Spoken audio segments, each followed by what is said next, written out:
Mappings and permutations, video number 4, permutations का video number 2।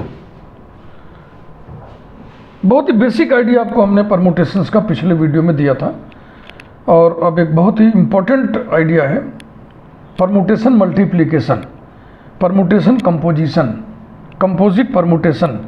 आइए इन सब शब्दों की व्याख्या करें, इनके अर्थ समझें।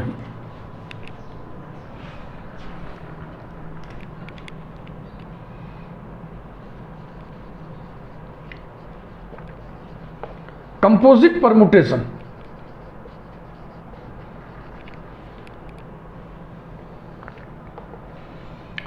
कंपोजिट मैपिंग में आपको बताए थे हम, यदि ए से बी मैपिंग एफ है, बी से सी मैपिंग जी है, तो ए से सी मैपिंग जी ओ एफ होगा।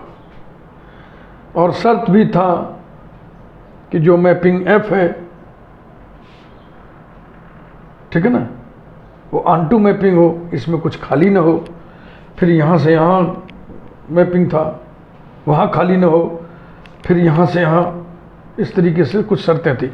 तो चूंकि परमुटेशन 1-1 ऑन टू मैपिंग होता है, इसलिए कोई शर्त नहीं लगेगा। 1-1 ऑन टू, 1-1 ऑन टू दोनों है, तो जो तीसरा बनेगा वो भी 1-1 ऑन टू बनेगा।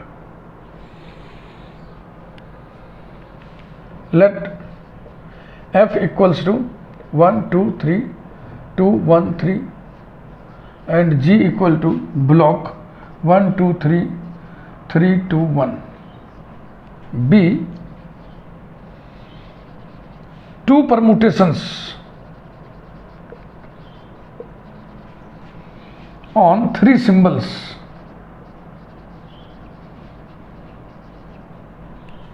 कौन कौन से symbols? 1 2 and 3।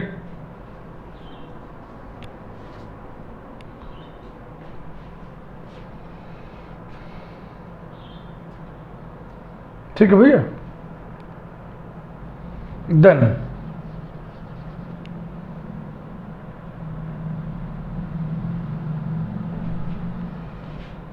G O F image of 1 is equal to G of F of 1 by definition,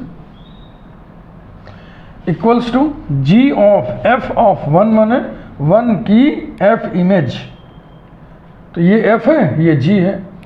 F में 1 की इमेज 2 है, और जी में 2 की image, image of 2 under G, 2 की इमेज 2 है। G O F of 2 is equal to G of F of 2 is equal to G of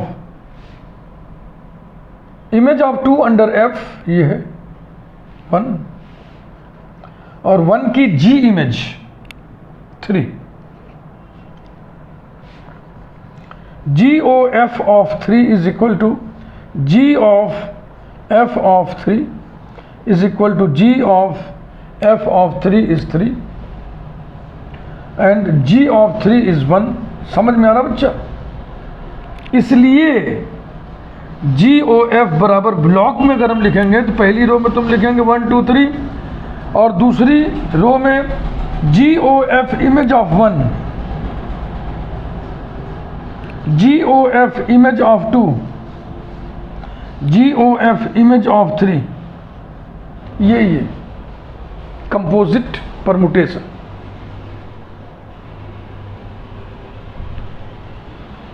यही है कंपोजिट परमुटेशन।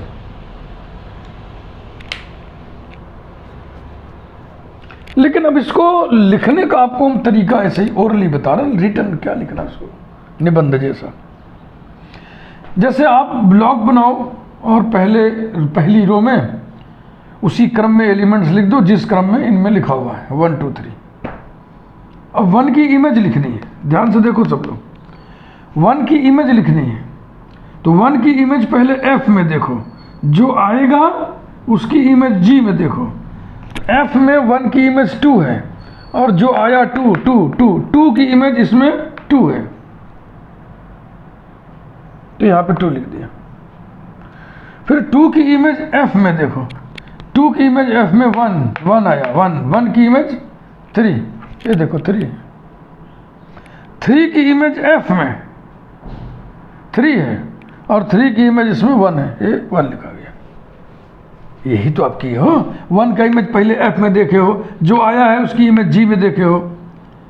2 की इमेज निकालते समय पहले तुम 2 की इमेज F में देखे हो, जितना आया उसकी इमेज G में देखे हो। तो वही क्रिया मौखिक करेंगे, हम इतना लिख के नहीं करेंगे। इतना लिख लिख के करेंगे तो फिर बहुत दिक्कत होगी, बहुत ज़्यादा लिखना पड़ेगा आगे चल करके। और बड़े परमुटेशंस भी तो हो सकते हैं। अगर 10 सिंबल पर हम दे दें तो बहुत टाइम खर्च हो जाएगा।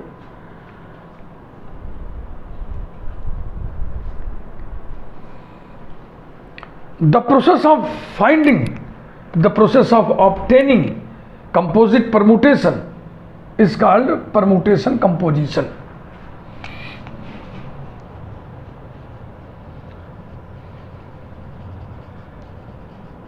Permutation composition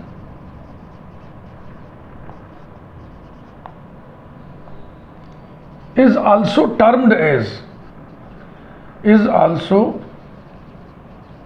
termed as permutation multiplication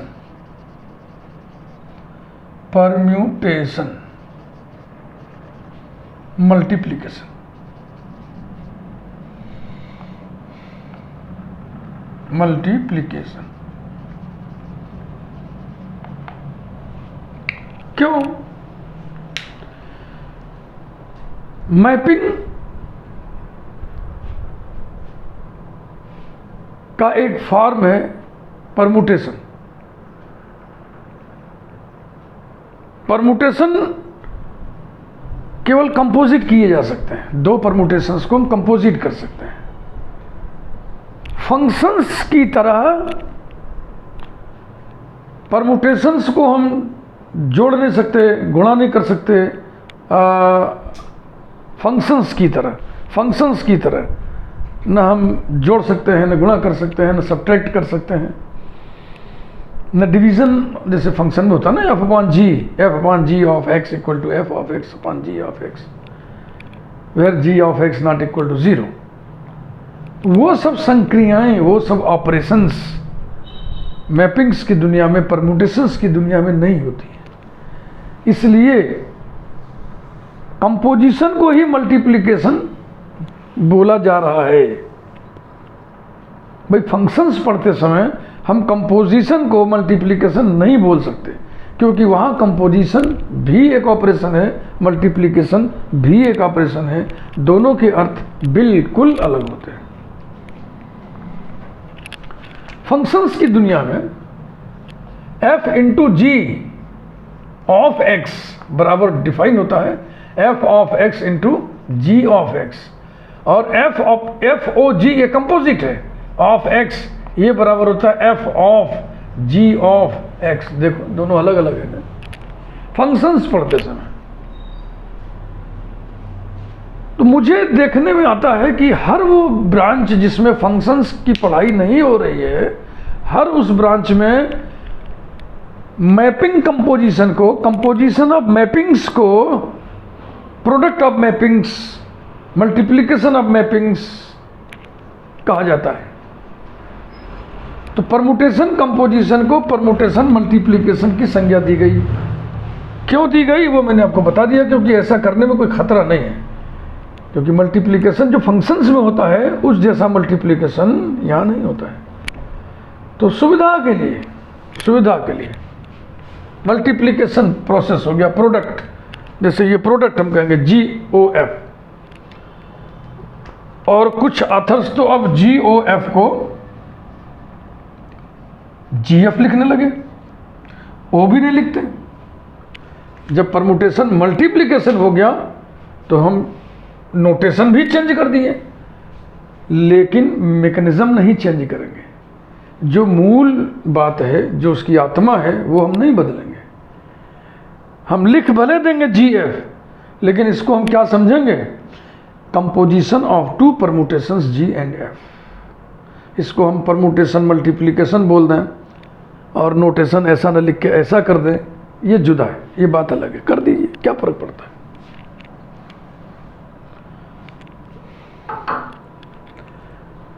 permutation multiplication पे और हम विस्तार से चर्चा करेंगे। कुछ एग्जाम्पल हम ले रहे हैं ब्लॉक के, थोड़े बड़े बड़े ब्लॉक के। और उनसे हम कई चीज़ें निकालते हैं। हाँ, खूब प्रैक्टिस हो जाए। ध्यान रहे, आप परमुटेशन कंपोजिशन को परमुटेशन मल्टीप्लिकेशन बोलने जा रहे हैं, आप GOF को GF लिखने जा रहे हैं, FOG को FG लिखने जा रहे हैं, लेकिन ऐसा करते समय जो उसकी मूल बात है उसको आप नहीं बदल सकते। क्या मूल बात है कि परमुटेशंस आर मैपिंग्स। तो जो मैपिंग्स के कानून है वो सब चलेंगे, जो मैपिंग्स के फैक्ट्स हैं वो सब यहाँ घुसे हुए मिलेंगे आपको, जैसा कि आप देख रहे हो। आइडेंटिटी मैपिंग की तरह आइडेंटिटी परमुटेशन आपके पास है, इन्वर्स मैपिंग की तरह इन्वर्स परमुटेशन आपके पास है, कंपोजिट मैपिंग की तरह कंपोजिट परमुटेशन आपके पास है। तो मैं हेडिंग डाल दे रहा हूं इलस्ट्रेशन।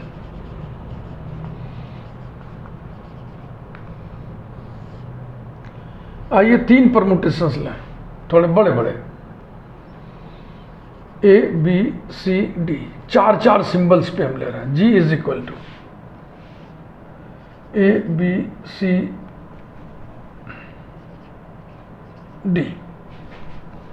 और H, ABCD,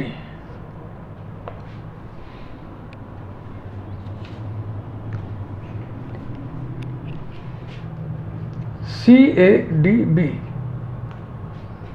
BCDA, और इसमें हम ले लें H में CADB। CADB तो लिया ही हुआ यार, CADB तो लिया ही हुआ है, कुछ और ले लो, ACDB, ऐसा कर लें, AC और BD, लो ऐसे कर लिए, ठीक। अब आइए एक एक करके बहुत सब चीज़ों को निकालें। FOG बराबर सऊर सीखिए। FOG को मन है तो आप FG लिख दीजिए, डॉट मत लगाइए, समझ रहे हैं ना। इक्वल्स टू, पहले F लिखिए, ABCD, F माने CADB, फिर डॉट मत ठोकिएगा, या तो O लगाइए, या तो O लगाइए, या तो कुछ मत लगाइए। ABCD और G है BCDA, equals to block ABCD। अब A का इमेज लिखना, देखो ना, इधर से देखते हैं, पहले G इमेज देखेंगे, जो आएगा उसकी F इमेज देखेंगे, माने पहले इसमें इमेज देखेंगे, जो आएगा उसकी इमेज इसमें देखेंगे। तो एक इमेज B और B का इमेज इसमें देखो A, समझे कि नहीं। अब B की इमेज पहले इसमें देखो, जो आएगा उसकी इमेज इसमें देखो, और वो यहाँ लिख दो। तो B की इमेज C, C की इमेज D, ये लिखो, C की इमेज D, D की इमेज B। अब कुछ देखने की जरूरत नहीं, देख लो ABCD 4 सिंबल हैं, C आया नहीं है, C यहाँ पे लिख दिए, चेक कर लो। D की इमेज A की इमेज C, करेक्ट।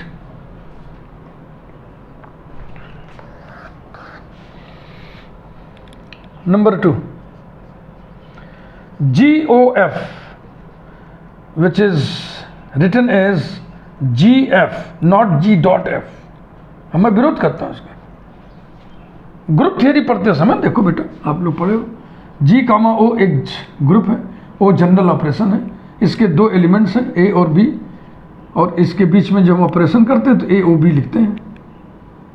लेकिन थोड़ी मैच्योरिटी बढ़ने के बाद ये ऑपरेशन लिखना हम छोड़ देते हैं।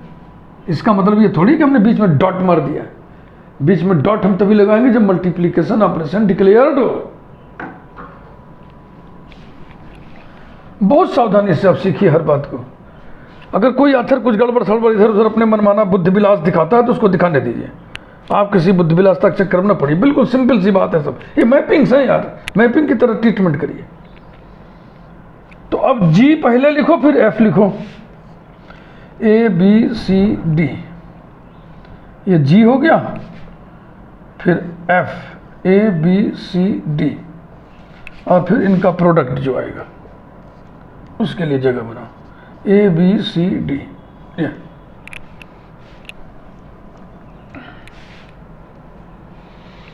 पहले जी लिखो, जी कहाँ है भाई? B C D A, B C D A, और फिर एफ लिखो, C A D B, C A D B. अब चलो प्रोडक्ट में ए के नीचे उसकी इमेज लिखनी है, तो ए का इमेज पहले इसमें देखो, जो आएगा उसकी इमेज इसमें देखो। ए का इमेज सी, सी का इमेज डी, तो यहाँ पे लिखाएगा डी। क्लियर? अब बारी है बी की। बी की इमेज ए की इमेज बी। अब बारी है सी की की इमेज डी की इमेज ए।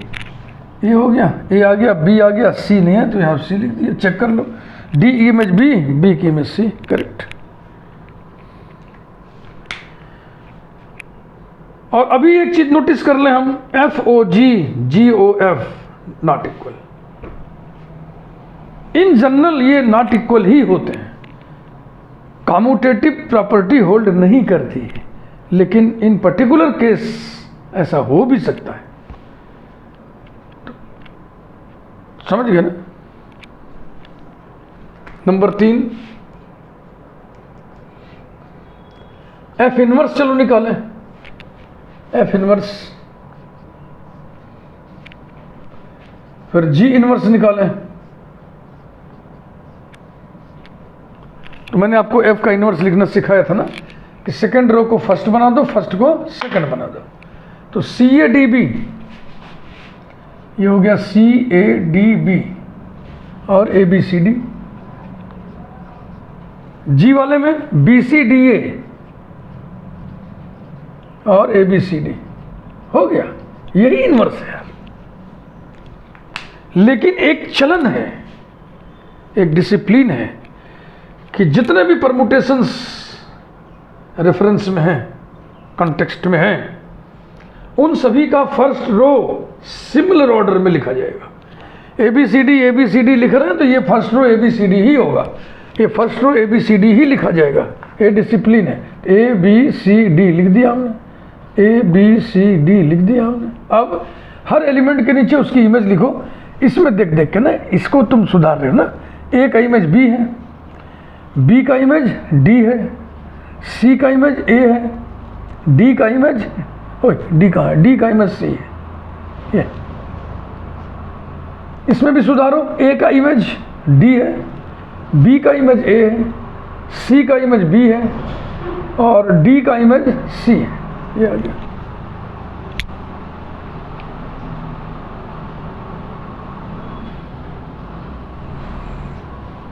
अब हम चौथे क्रम पे निकालने जा रहे हैं F inverse O G inverse, यानी कि F inverse G inverse equals to F inverse लिखो, फिर जी इनवर्स लिखो इसी क्रम में।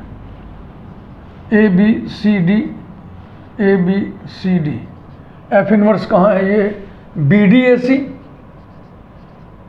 ये है D A B C. Product निकालना आपको आता है, ए बी सी डी लिख दिया। ए की इमेज पहले इसमें देखेंगे, जो आएगा उसकी इमेज इसमें देखेंगे। तो ए का इमेज डी है, डी का इमेज सी है। ये फिर बी की बारी है। बी का इमेज ए का इमेज बी। अब सी का इमेज लिखना है, सी का इमेज बी और बी का इमेज डी। ए इसमें लिखना बाकी है तो ए लिख दिया हमने ऐसे ही बिना देखे। फिर भी चेक करते चलो, कॉन्फिडेंस बढ़ेगा। डी का इमेज सी का इमेज ए।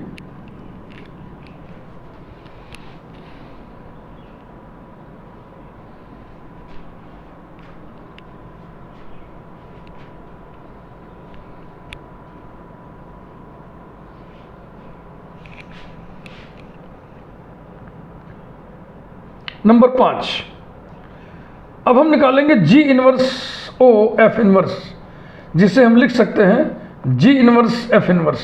डॉट नहीं लगाइएगा, मैं बार बार टोक रहा हूं आपको। इक्वल्स टू, ये रहा जी इनवर्स, ये रहा F inverse. A B C D, A B C D. पहले आपको जी इनवर्स लिखना है। जी इनवर्स कहाँ है? ये D A B C, D A B C. फिर एफ इनवर्स लिखना है, बी डी ए सी। फिर प्रोडक्ट निकालना है, ए बी सी डी, ए का इमेज बी का इमेज ए, बी का इमेज डी का इमेज सी का इमेज ए का इमेज डी। क्या बाकी है? बी बाकी है, बी लिखाया गया, चेक कर लो। डी का इमेज सी का इमेज बी।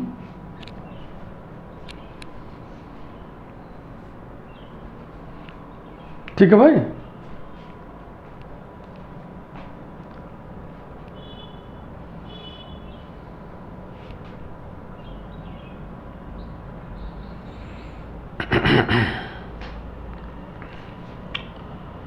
अब हम छठवें क्रम पे निकालेंगे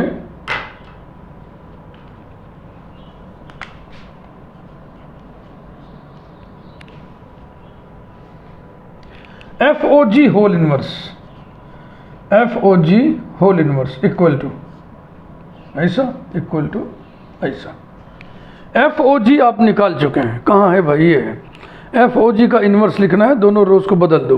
ADBC और नीचे ABCD। अब इसको रीअरेंज करो। फर्स्ट रो हमने ABCD लिख दिया, अब हर एलिमेंट के नीचे उसकी इमेज लिख दो। A के नीचे A, B के नीचे C के नीचे D और D के नीचे B। क्या ये यही आया है? इस मिलाओ देखो,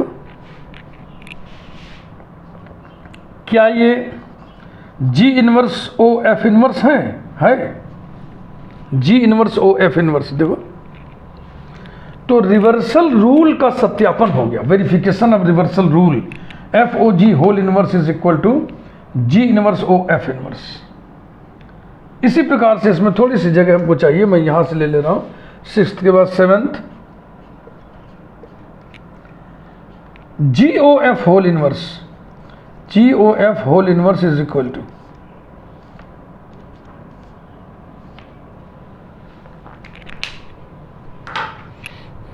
कलर बदल दूं ताकि साफ साफ स्पष्ट रूप से दिखाई पड़े। GOF होल इनवर्स,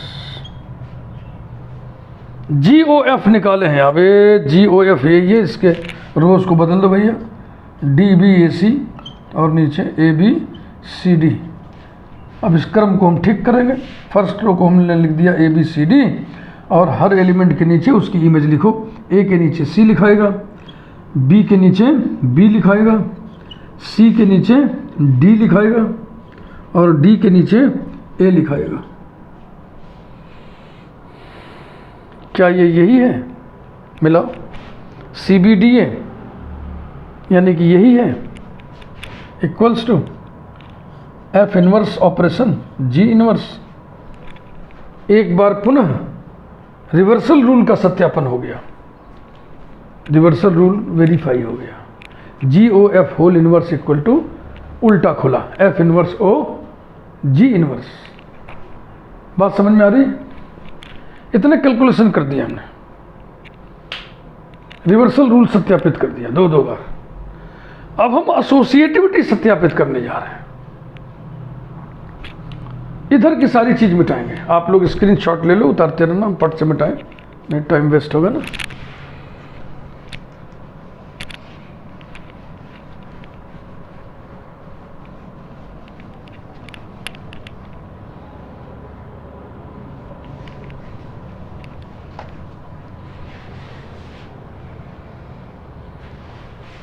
ऐसे तो पहले हम निकालने जा रहे हैं।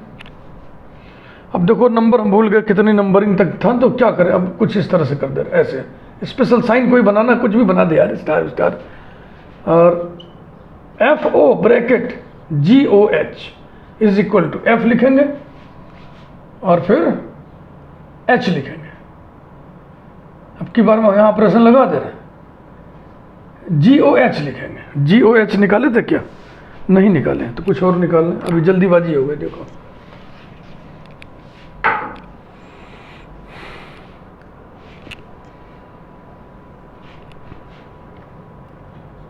GOH बराबर, अगर आप चाहें तो डायरेक्ट भी लिख सकते हैं। देखो हमारे साथ, देखो सीखो। A का इमेज पहले H में देखना है, फिर G में। तो H ये है और G ये है। ये चलो निशान लगा दे, भूलने ना पाए। ए का इमेज ए का इमेज बी का इमेज सी का इमेज डी, सी का इमेज बी का इमेज सी, क्या बच गया ए, ये GOH हो गया। अब हम लोग निकालें F operation bracket G operation H is equal to F यानी कि ABCD और O, GOH अभी भी निकला है ABCD और ये है BDCA और F चाहिए, F माने CADB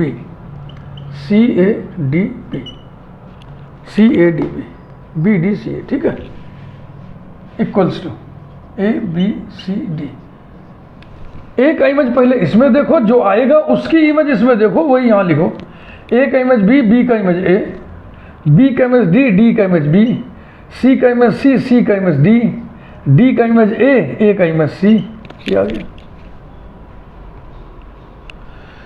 और निकालिए FOG then OH is equal to ABCD O ABCD, किनारे H है, H माने ACBD और FOG आप निकाले हो, ये ADBC equals to block ABCD, A का इमेज ए का इमेज ए, बी का इमेज सी का इमेज बी, सी का इमेज बी का इमेज डी का इमेज डी का इमेज सी, ये आ गया। तो गौर से देखा जाए क्या ये और ये बराबर हैं, ABDC, therefore FO bracket GOH is equal to bracket FOG and then H। Associative law सत्यापित हो गया। परमुटेशन मल्टीप्लिकेशन इज एसोसिएटिव, मालूम। कुछ और हम सत्यापित करके आपको दिखा दें।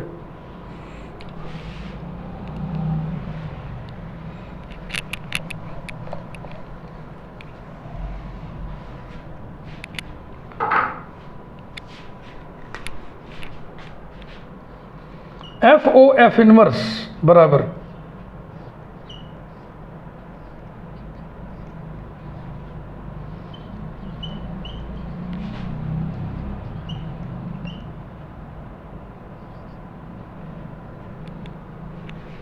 F का इनवर्स यहां लिख दे रहा हूं मैं। F इनवर्स बराबर क्या होगा, CADB, ये रो ऊपर कर दिया और ABCD नीचे, बराबर इसको रीअरेंज करिए। ABCD, ए के नीचे बी के नीचे डी, सी के नीचे ए और डी के नीचे, कहाँ गया डी के नीचे सी। तो लिखिए F माने CADB, फिर F इनवर्स है, F इनवर्स माने BDAC और कंपोजिट करिए ABCD। ए का इमेज बी का इमेज ए, बी का इमेज डी का इमेज बी, सी का इमेज ए का इमेज सी, डी का इमेज सी का इमेज डी। और ये किसके बराबर आ गया, आइडेंटिटी परमुटेशन। ये भी रूल सत्यापित हो गया। ऐसे ही आप दिखा सकते हैं F inverse OF also equals to I, दिखा दीजिए। And F inverse OF is equal to ABCD ABCD equals to ABCD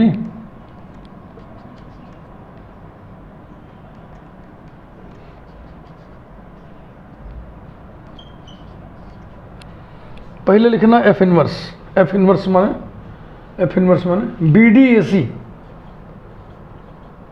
फिर F लिखना है, F माने CADB और इसको भरिए। ए का इमेज सी का इमेज ए, बी का इमेज ए का इमेज बी, सी का इमेज डी आया है, इस डी का इमेज इसमें दिखाएगा सी, डी का इमेज बी का इमेज डी। ये देखो ABCD ये भी आ गया I। Therefore F O F inverse equals to I equals to F inverse O F. तो मैं समझता हूँ परमुटेशंस की बेसिक जानकारी हमने आपको दे दी, बेसिक ट्रेनिंग आपको दे दी बहुत बढ़िया तरीके से। अभी परमुटेशंस में और भी बहुत सारे फैक्ट्स हैं, वो सब मैं इस समय आपको नहीं बताऊंगा, क्योंकि हमें ग्रुप ऑफ परमुटेशंस पढ़ना है। उसी समय फिर और जो चीज़ें रह गई हैं उनको हम एलेबोरेट करके बताएंगे। अभी बस इतना ही, फाउंडेशन के नाम पर इतना बहुत है। आपने जान लिया परमुटेशन क्या है, परमुटेशन का इन्वर्स निकालना जान लिया, परमुटेशन मल्टीप्लिकेशन आपने जान लिया, और परमुटेशन को मल्टीप्लाई करने के लिए कुछ ऑथर्स कुछ करते हैं, वो उसके चक्कर में नहीं पड़िएगा। मेरा कहना यह है, चूंकि परमुटेशन मैपिंग है, इसलिए जैसे मैपिंग में हम ऑपरेशन करते हैं वैसे ही इसमें भी हम करेंगे। क्यों बदलना, क्यों बदलना, प्रश्न खड़ा होता है ना, क्यों बदलना, क्या दिक्कत है उसको फॉलो करने में? आपके सामने देखिए सब है। तो परमुटेशन मल्टीप्लिकेशन के नाम पे कोई और तौर तरीका गढ़ देना बुद्धि विलासता है, हम क्यों उसके चक्कर में पड़े? जैसे मैपिंग हरकतें करता है वैसे ही हरकत परमुटेशन से करवाओ ना यार। अब आगे चल के ऑर्बिट ऑफ परमुटेशन पढ़ना है,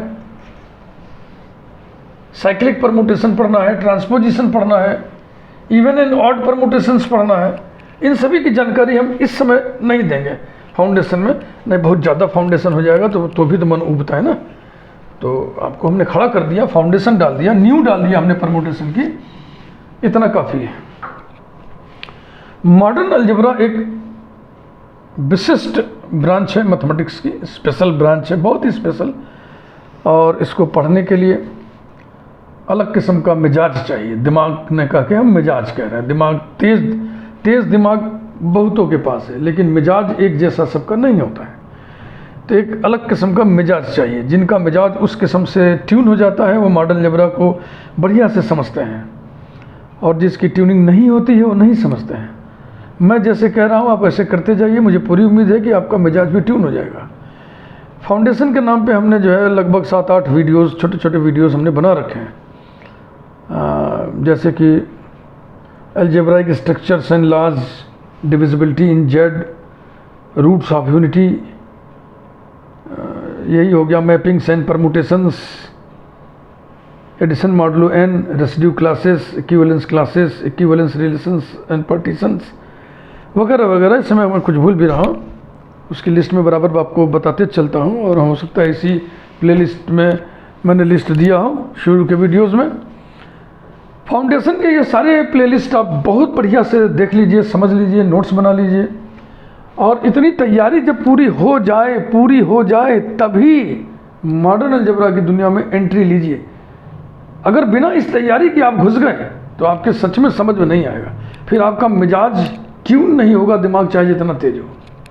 ये मैं आपको शुरू से आगाह कर दे रहा हूँ। मेरी बड़ी इच्छा है कि हम ट्रेनिंग आपको दे रहे हैं मॉडर्न अलजेब्रा की, तो आप मॉडर्न अलजेब्रा में बिल्कुल फिट बन जाएं, हेल्दी बन जाएं, और इतना हेल्दी बन जाएं कि औरों को भी आप सिखाने के काबिल हो जाएं, कुछ आप औरों को भी सिखा सकें। परमुटेशन का कॉन्सेप्ट क्लियर हुआ ना? क्या आप दूसरों को सिखा सकते हैं? हाँ, कमेंट बॉक्स में ज़रूर बताइएगा कि आपने परमुटेशंस कितना सीखा। Thank you very much.